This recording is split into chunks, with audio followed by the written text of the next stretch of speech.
a war hero's odd Alaskan invention. It's phenomenal that one guy built it all, an old guy with a dream. An Alabama ghost town where a revolutionary leader made hell on earth.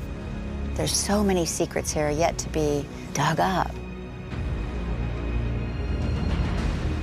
And an Oregon fort that mysteriously refused to defend the nation. If a Japanese torpedo had succeeded in bringing down the Golden Gate Bridge, that image would have been burned into the American psyche. Scattered across the United States are abandoned structures and those who know their stories. These forgotten ruins reveal the past of this land and its people.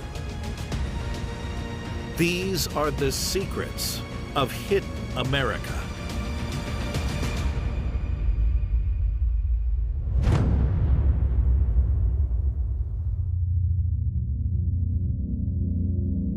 In Alabama, there's a deserted town where a revolutionary hero caused an economic disaster.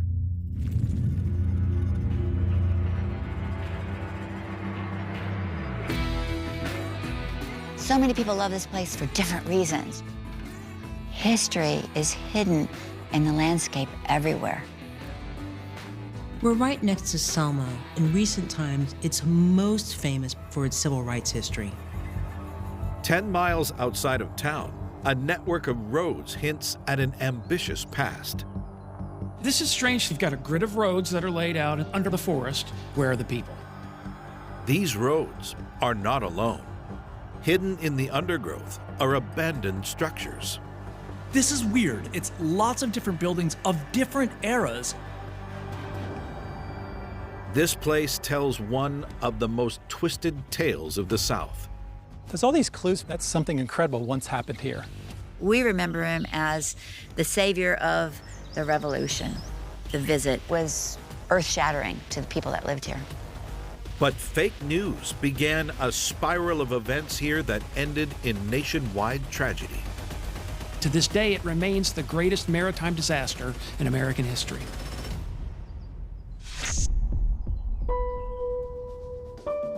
For over 38 years, Linda Derry has been uncovering the secrets of this place. There's something very special about this site, but it's hard to put your words around it. It's very magical and mysterious. This 850-acre plot is littered with clues left by its previous inhabitants. You can read the landscape just like you can read a history book. Out of the corner of your eye, there's a tree that doesn't belong, or there's a little chimney base. At its peak, this was one of the richest towns in America. But it was born out of bloody conflict, when the indigenous people got caught in the crosshairs of warring nations. In the early 19th century, this area is still under control of Native Americans, but they're starting to come into conflict with European powers and with the newly formed American government. Sadly, things did not end well for the indigenous people, and the land fell under control of the United States. The change in power allowed for this region to experience one of its most momentous days. On December 14th, 1819, Alabama became America's 22nd state. At the confluence of two major shipping rivers, this became its first state capital. This is Cahawba. This was the capital, but it was a frontier capital. Jonathan Matthews has spent the last 20 years studying Cahawba's layers of history. During that period, there was log cabins, wood frame structures, but the State House was a two-story brick structure. Just 6 years after incorporation, the prominence that this building brought to Cahawba attracted a celebrity from overseas. A European noble who had helped shape this nation. In 1825, Cahawba welcomed the Marquis de Lafayette, this famed Revolutionary War hero who helped America secure its independence. Marquis de Lafayette was a French aristocrat, off his own back, came to the United States in 1777. Lafayette was a kid when he came. Washington nevertheless embraced him and employed him as a general in the Continental Army. Fast forward nearly half a century, and he was back in the United States, charged with a very different task. Lafayette was making this 50th anniversary hurrah tour to remind people of the principles, the ideology that began the American Revolution. The climax of his tour in Alabama was a party here in Cahawba. The party to welcome Lafayette was the party to end all parties. He was really a rock star from that era.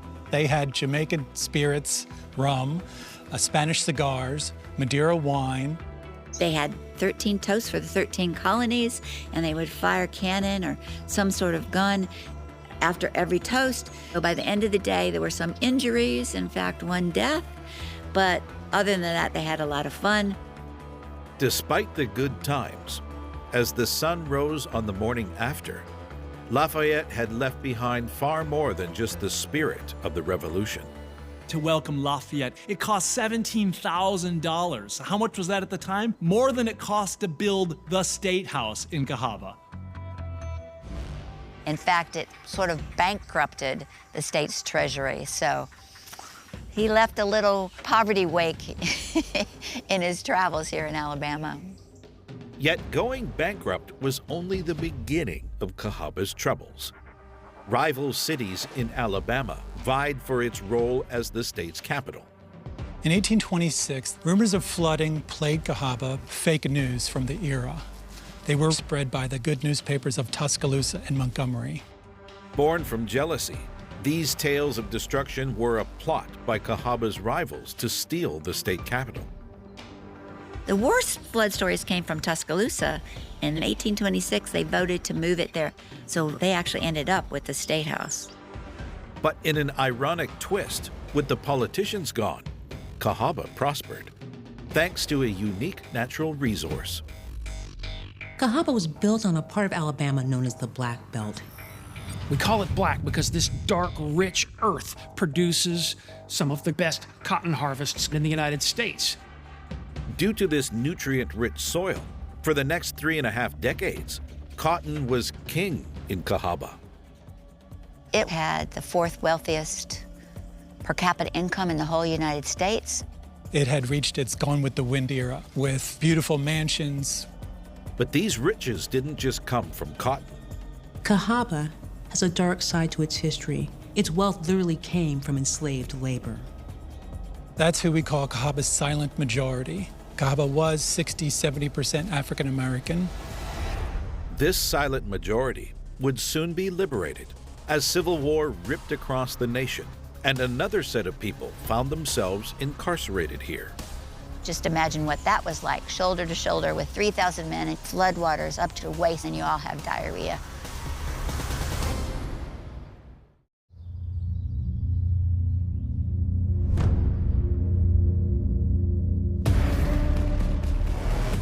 In Alabama, the town of Cahawba had prospered from cotton production and enslaved labor. But in 1861, as the nation's Civil War played out across the Confederate South, it became a place of torment and torture. One of their cotton warehouses was converted into a prison for captured Union soldiers. This prison became known as Castle Morgan.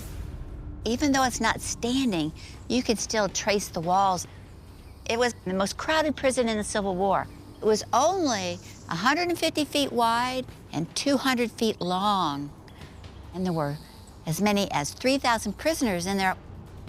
But in early 1865, overcrowding was the least of the problems that the prisoners faced here. The Alabama River flooded, pouring water into the confines of Castle Morgan. They were standing waist deep in floodwaters, and all they had was cornmeal most of the time, and if you eat raw cornmeal, it gives you diarrhea. So they're basically standing shoulder to shoulder in an open cesspool. On April 9th, 1865, the suffering at Castle Morgan came to an end when the Confederacy surrendered and the prisoners were released. Yet in a cruel twist, their reprieve was short-lived. The POWs were sent to Vicksburg, Mississippi, where they were boarded on a boat called the Sultana. It was transportation back to the north. This steamer was built to hold 376 passengers comfortably, and instead it's transporting over 2,000 people. What the Union soldiers didn't realize is that prior to picking them up in Vicksburg, the Sultana had run into trouble. Sultana was having problems with one of her boilers. The captain authorizes a quick patch-up. The ship proceeds upriver. Desperate to get home, the POWs boarded the ship. But little did they know, its boiler had become a ticking time bomb. When it's 7 miles north of Memphis, Tennessee, the boiler explodes. That explosion causes a fire. The thousands of people who are on board are either trapped on a sinking steamer or thrown into the cold waters of the Mississippi River. It's estimated up to 1,800 passengers and crew died. The Sultana is the largest maritime disaster in U.S. history. Despite the tragedy, in the aftermath of the Civil War, Cahawba got a new lease of life. Cahawba becomes a place where a large number of emancipated African-American former slaves began farming. But the real driver for the South's economy after the Civil War bypassed this town. The railroads came in force, and they went to Selma.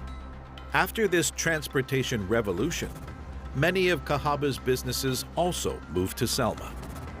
In the following months and years, due to a lack of jobs, those who had stayed in Cahawba were forced to move away. By 1870, there were only 300 people left living here. Cahawba didn't die overnight, but it did transform in a slow, dying fashion. By 1900, the last resident left, and Cahawba became a ghost town. Today, over a century after its demise, Cahawba is a state archaeological park where Linda works as the site director. Cahawba is the history book still being written. There's so many secrets here yet to be dug up. By studying the remaining buildings and landscape, Linda and her team are piecing together the town's history. Cahawba is a place that some have called the antebellum Pompeii. There is literally a lifetime's worth of work to be done. For me, Cahawba is pretty much the center of the universe. It does have my heart.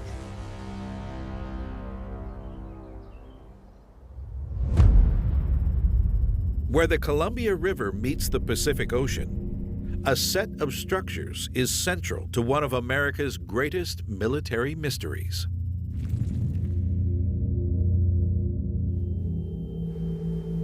This is the coast of Oregon, a beautiful place with pine trees, rocks, and beaches. Along this expanse of unspoilt coastline, one object sticks out like a sore thumb, this spooky shipwreck. We're only seeing a section of the remains here. This must have been an enormous vessel, hundreds of feet long. This ship is not alone. Just a stone's throw away, you have these massive concrete structures. This place looks old and creepy. The doors are these thick, rusting metal doors. The concrete has begun to crack. It's classic military fortifications. Despite their ominous appearance, when these beaches were under attack, the guns here stood silent. This is where the mystery really began. The infamous call not to attack back came from within this room.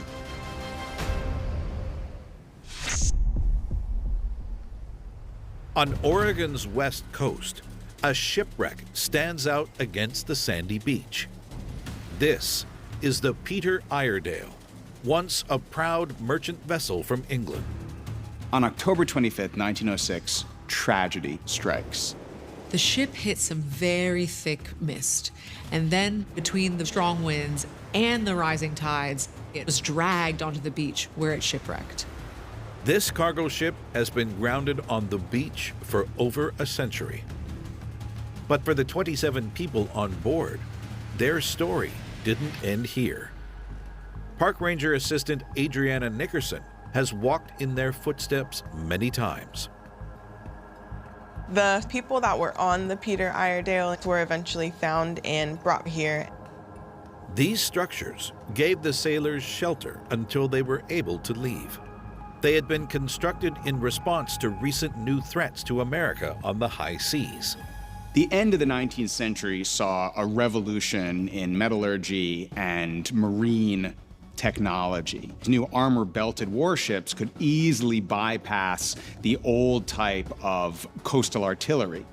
By 1897, the United States had faced a couple of critical threats from the Kingdom of Spain, and as a result of that, we were more concerned than ever that it was necessary for us to improve our coastal defenses. Built on Oregon's most northern point, these structures were part of this fortification process.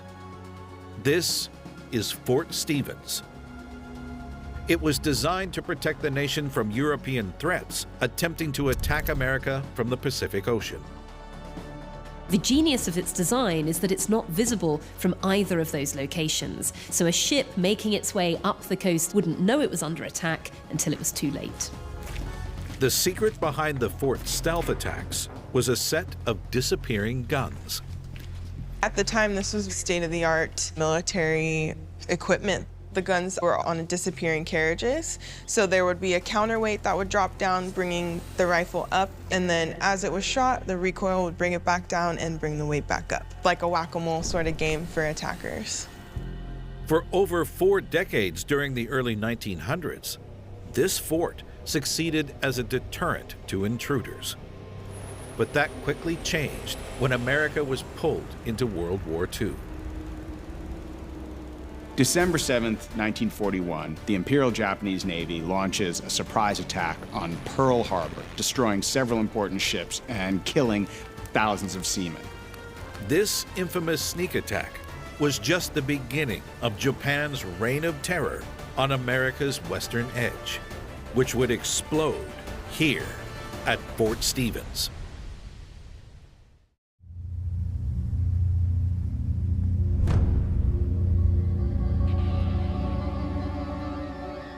On the mouth of the Columbia River, Fort Stevens was built to defend America's west coast. But after the bombing of Pearl Harbor, it was in Japan's crosshairs. The Japanese embark on a campaign of naval interdiction. They used their submarine fleet to blockade American harbors. These submarines were spread out all along the west coast, meaning that no matter how ships tried to cross the Pacific, they were going to encounter this channel of death. One of them was stationed in the waters just outside of Fort Stevens. But an offensive wall of submarines along America's western ports was only the first step in a bigger plan. The plan hatched was for the submarines to simultaneously attack coastal targets. These submarines were going to begin an attack on Christmas Day. Imagine, just as Americans across the country are tucking into Christmas dinner, a flash over the radio, West Coast attacked by the Japanese. Yet with everything in place, just 3 days before the attack, the commander of the Japanese Navy got cold feet. Admiral Yamamoto started to get second thoughts about conducting an attack on Christmas Day. He was worried that his German and Italian Christian allies might not support him. The attack is postponed to the 27th of December, a date less meaningful to Japan's allies. But an error in the Japanese calculations forced this attack to be called off. By that point, many of the submarines were running low on fuel, and the order was given for them to return to base. But one submarine decided it wasn't going to give up without firing a single shot. And he goes towards San Francisco.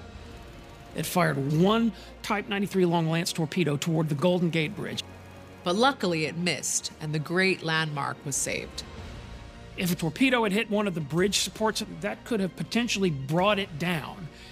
And I can't think of anything that would crush American fighting spirit greater than the image of a collapsing Golden Gate Bridge. On returning to Japanese waters, the submarines were reassigned to new missions.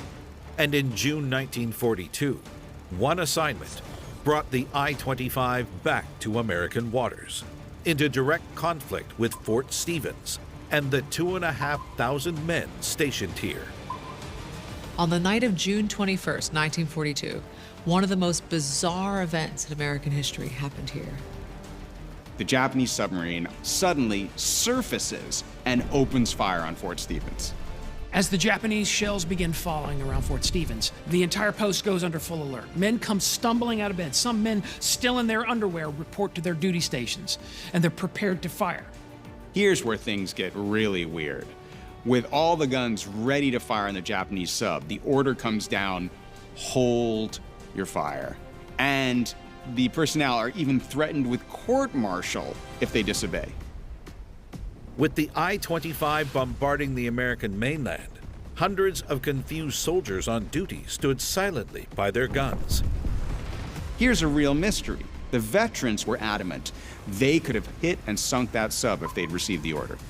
The Japanese submarine attack lasted about 20 minutes, letting off 17 shells, and hit in different points all around the fort. The damage done to the fort was minor, to say the least. The only thing destroyed was the backstop on the fort baseball field. This was the only time in World War II where a mainland military facility was attacked. The craziest thing is we didn't do anything to defend ourselves. Despite the damage being inconsequential, the I-25 scored a psychological victory. It rattled both Fort Stevens and America. Following this attack, the American government weren't taking any more chances, and they installed barbed wire right along the coast, including within it the shipwreck. Today, the mystery of why the colonel here refused to fight back lives on. There's lots of theories on why he may not have engaged, but the number one reason is that he didn't want to give up specific coordinates of where we were. But some believe giving away the fort's position would have been a minor consequence in defending the United States. If serious damage had been done or lives had been lost, one can imagine there would have been an inquiry into why the fort had not returned fire. Adding to the mystery, the official report of the attack has disappeared. Without the official record, was it the result of some strange cover-up? We don't know. Although questions around this attack still linger today, Fort Stevens military service came to an end just 2 years after America and its allies defeated the Japanese. In 1947, warfare was evolving. The artillery that they had, the equipment they were using was far out of date. We're entering the Cold War and the age of missiles.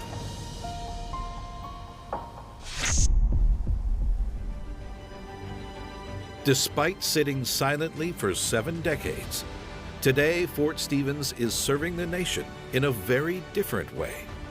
Fort Stevens has become the centerpiece of a 4,300-acre state park. People come to visit the area, to camp, to enjoy the great outdoors, and also to learn about this incredible part of American history.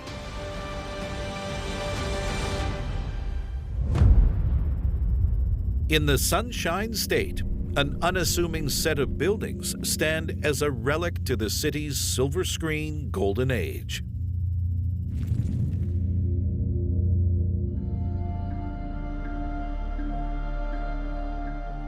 It's almost hard to really encapsulate this place because it has such strong meaning for multiple avenues of history. We're in Jacksonville, Florida, in the Arlington neighborhood, which has an extremely rich and exciting history.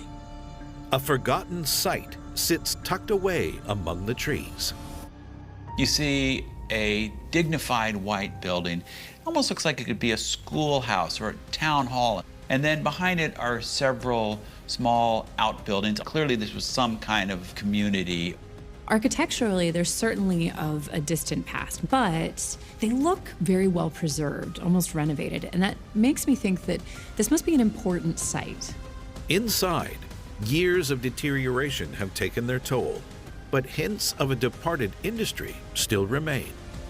You see a bunch of rusty old canisters of film, and there's a torn movie screen, so perhaps it was some kind of theater. Everybody else went to California. Other African Americans, they came from near or far to be a part of this.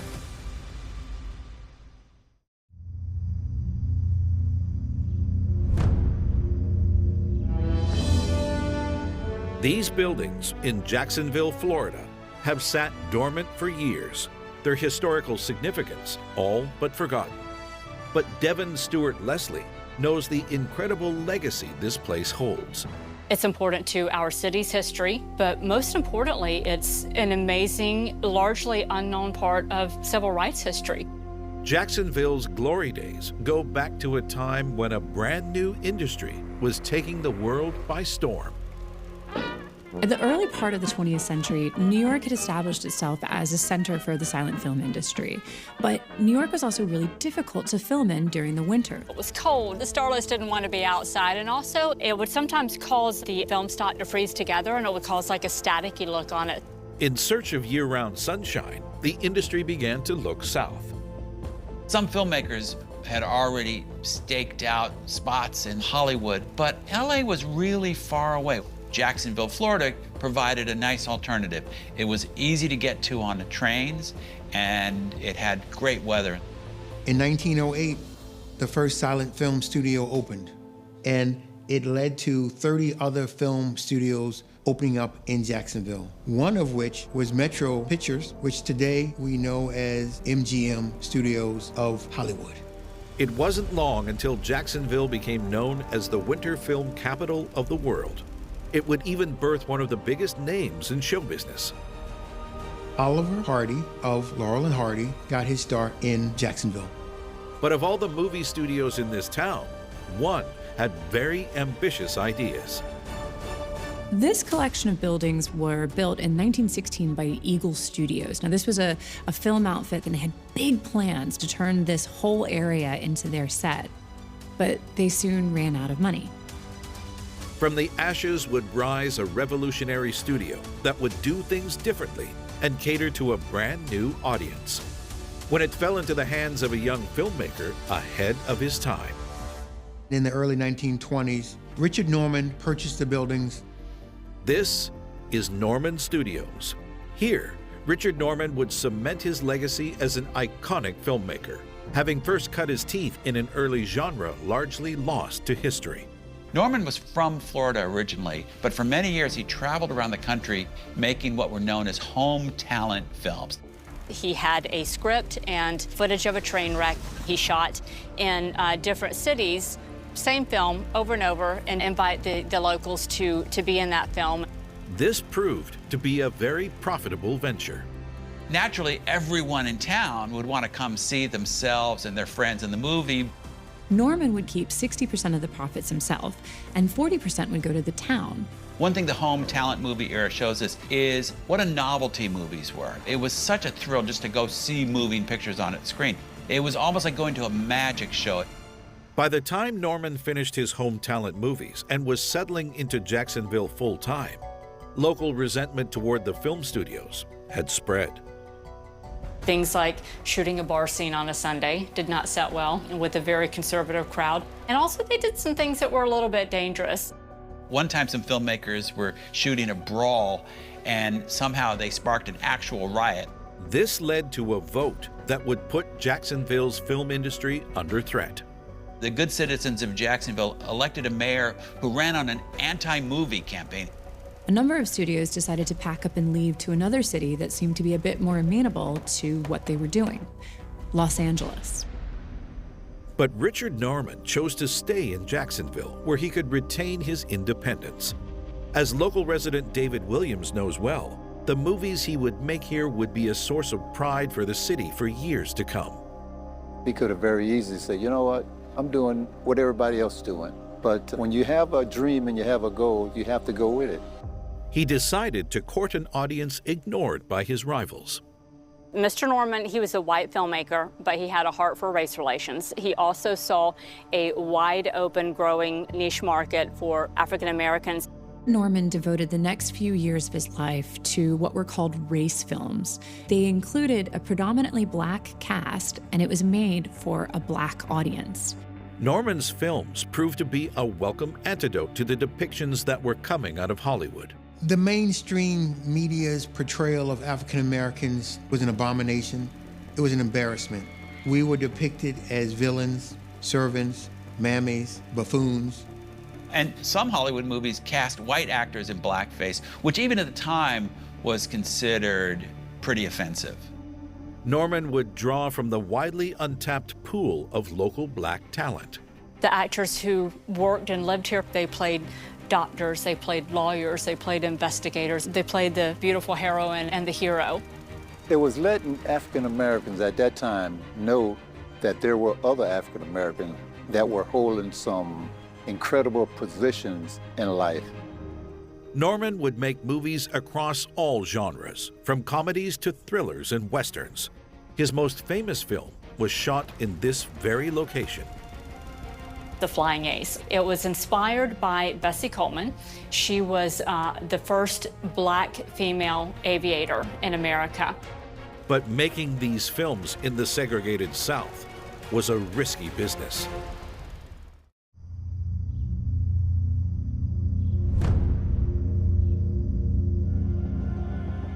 In 1920s Jacksonville, Richard Norman would have to work against dark forces to make his groundbreaking movies starring African Americans.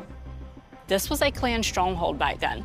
African Americans who served not just in front of the camera, but served as crew as well, and would stay here. They sat down at the table and had, breakfast, lunch, and dinner with the Normans. This was not heard of, back then. But race relations would not be what derailed Norman Studios. Instead, a failed attempt to harness the power of synchronized sound would prove Norman's undoing. Norman came up with his own system to link a sound recording and image recording on film.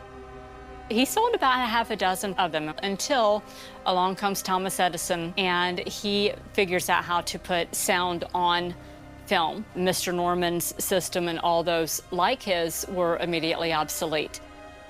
Richard Norman was forced to spend the last years of his career focused on distribution and corporate training films. He died in November 1960, and like the pioneering movies it produced, Norman Studios faded into obscurity.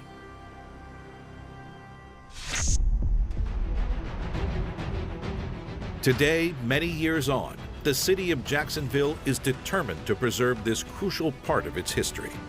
Devin Leslie is part of a team turning Norman Studios into a silent film museum and learning center. This is one of the first places in America where films were made starring black actors who played the good guys and the bad guys. And that is something that we as a city can be very, very proud of. The history is just incredible. I think once people do find out about it, they'll feel the same way that I feel about it. In a remote part of the United States, a unique passion project led to one of the most bizarre buildings in the last frontier.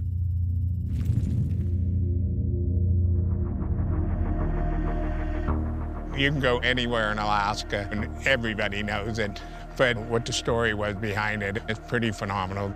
We're in Alaska, about halfway between the cities of Anchorage and Fairbanks. And when people talk about being in the middle of nowhere, this is exactly what they mean. Next to the highway, a set of abandoned structures is the only sign of habitation for miles. There's a building here that was clearly a part of a gas station, but the real feature is this massive white dome.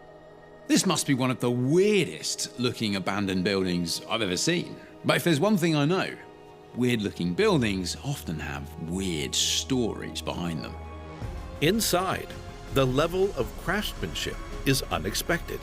This place is beautiful. It is a wooden cathedral. This type of place would only be built if you truly loved it. So why would it only be half built? This place represents a dream. He was a tough old Alaskan. He was a little bit genius and a little bit crazy.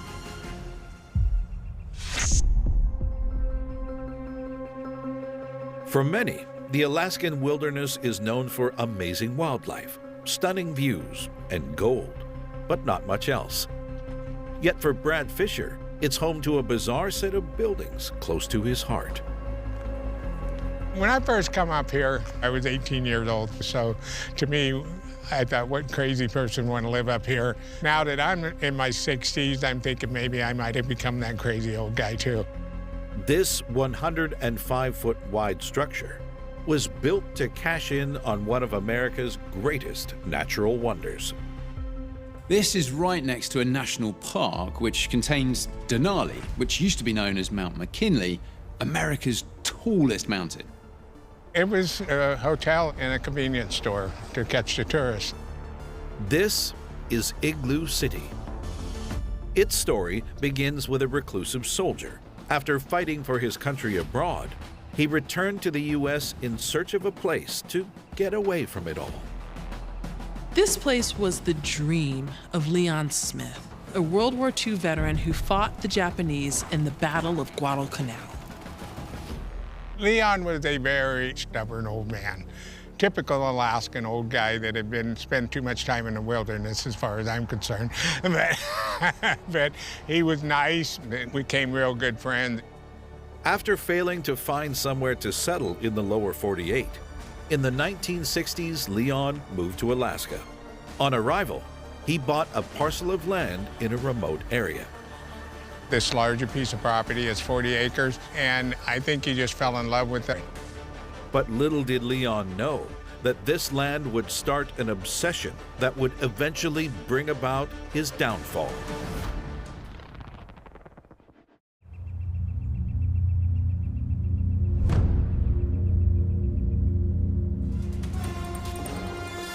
After returning home from World War II, veteran Leon Smith found a piece of land in the Alaskan wilderness where he could get away from the commotion of the lower 48. But the remoteness wasn't all that attracted him here. When he moved here, the highway hadn't been built yet, but he knew that it would be soon.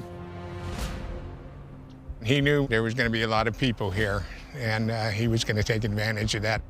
Leon's plan was to build a one-stop shop for weary travelers driving through Alaska. Knowing that trucks would need to fill up with fuel, he decided to open up this gas station. Next door, he began building this themed hotel to attract another type of visitor.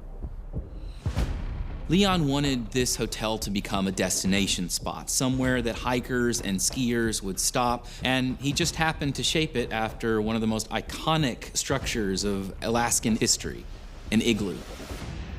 Igloos are traditionally linked to the local Inuit population, which were structures made out of snow to protect them from the cold during hunting expeditions. But this igloo was built out of a very different material. All the wood you see inside is said to be worth at least $2 million today. It was originally supposed to be a 20-room hotel. Leon built all the woodwork himself, all the brackets and everything. Leon sank any spare dollar he had into this place. He was once quoted as saying, "Anytime I get enough money, I build another room." Despite Leon spending decades building this one-man passion project, in the late 20th century, a visitor forced it into the limelight. In 1989, a 32-year-old man was hiking just half a mile away from here when he was surprised by a grizzly bear. It bit him on the head, lifted him up into the air, and threw him around. Amazingly, the man survived. A passerby on the road saw the hiker and brought him to this gas station. It's crazy to think that had Leon Smith not built this place, that hiker would probably have died. Shortly after this grisly headline made news across America, Leon had his own tragic accident when he fell from a height. He just never had the balance after that. He didn't connect with his legs as well as he used to, but he didn't trust himself on a ladder or anything. Yet it wasn't the end for this igloo. Leon became keen on selling the igloo, and he did find potential buyers. But he had to take the igloo back because they did not actually have the funds. With his time running out, in 1996, Leon turned to a man he knew he could trust. He finally just got tired of it and walked in my office one day and he says, "I need to sell the igloo and I want to sell it to you." He says, "Well, I don't really need an igloo, so this is all I'm going to offer you." Him and his wife said, "We'll take it." 3 years later, Leon Smith passed away. But his legacy lived on, with Brad and his partner keeping the gas station open. We actually fixed it up a lot, cleaned up the gas pumps, put a canopy up. Yet the igloo remained empty. And despite the gas station struggling on, eventually rising costs forced it to shut down. In about like 2007, the price of fuel got up to about $5. We couldn't afford that. We closed it. I felt sad.